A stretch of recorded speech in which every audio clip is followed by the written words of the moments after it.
you colour me life, you colour me thinking, And joining me now is the beautiful Karen Degen. Welcome back to Canterbury Live. I love these fortnightly catch-ups because you just always leave us with a tool to take away for the next 2 weeks. Yes, I've got one today. I know, but before we get there, limiting beliefs. Expand on that. Limiting beliefs are beliefs that hold you back in life, and they're normally limiting beliefs about yourself, your place in the world, what you can and can't do. And we talked about one last time, which was the not putting yourself first. And really, the next biggest one that I see with people, and this is gigantic, Andrea, gigantic, is not feeling good enough. And when we don't feel good enough, we can't possibly attract the success in life that we want, because we tend to attract that which matches what's inside. And if we feel not good enough, I mean, and that can disguise itself as not feeling worthy or deserving, not feeling that we do anything right or that we always fail. And, you know, it's like a big brick wall on the path to our success. It will hold us back. Yeah, exactly. And what is it about, the little signs can be shown is when you compliment someone and they automatically bounce it back at you. You are so right. Someone who can't accept a compliment, and sometimes the most beautiful people, you know, if you say to someone, gosh, you're looking really lovely today, you can immediately just tell from their face they're not accepting it. And you know that they don't feel good enough inside because they do not believe that you mean it. So how can we stop that limiting belief about ourselves then? Well, let's talk first about where it comes from, and then we'll talk about how we can stop it. I mean, it can be just the littlest things can build up.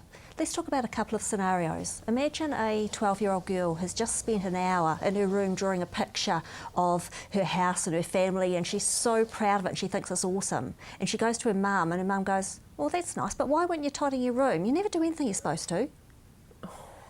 Right. Suddenly she's thinking, well, I just thought I did something great, and now I've just sort of found out that's not good enough.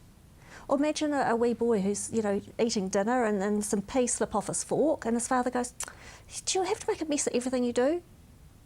You know, I mean, you suddenly, with these little things that build up, we start to realise that there's something wrong with us. We thought we're fine, and all of a sudden we're finding we're not. And this belief that we're not good enough builds up, and I see the results of it with my adult clients. And it's, you know, they might think that, you know, I always fail is something I hear quite often, or I never get anything right. And as I said before, we tend to attract that which we, you know, that which we believe. You asked how we can get over it. Well, as you know, I'm the biggest tool that I have in my toolbox that I use with my clients is EFT. Yes. And it's the best thing that can actually rewrite over these programs. I've got a wee tip in a minute of something people can do at home, but let's talk first, because this belief is in the subconscious mind. We don't walk around all day with this thought, I'm not good enough. I mean, we don't, you know, we think we're doing pretty well in life. It's subconscious. And the subconscious mind is a bit like a DVD player. If we put a DVD of a certain movie in our DVD player, that's the only movie it can play. Subconscious mind's like that. Yeah. It can only play this program, I'm not good enough. And you can talk to it and say, well, actually, now I've figured out, you know, that I've got this limiting belief, I'd like to change it. But it can't.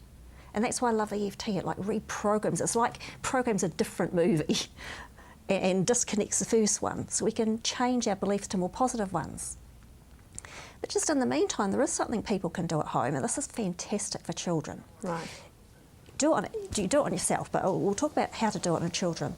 Is when your child does something really great, perhaps gets an A or wins a race or draws a great picture or anything, you say to them, that is fantastic, you know, so well done, I'm so proud of you, but even if you hadn't done that, you'd still be good enough.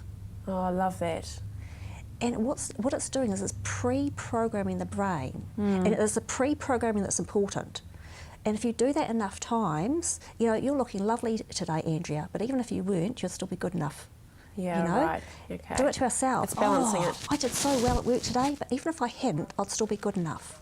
If we think that to ourselves or say that to our children, next time we make a mistake or fall short or fail, which being humans we do, our first thought is going to be, well, never mind, I'm good enough anyway. I love it. Thank you, Karen. as I told you, bring these gems to us, we can take them away in a fortnight's time. I look forward to the next life lesson that you're giving us. Remember, Karen is only a phone call away. Let her give you the tools. It's never too late. Thank you so much for joining us today. You know you color me life, you color me thinking.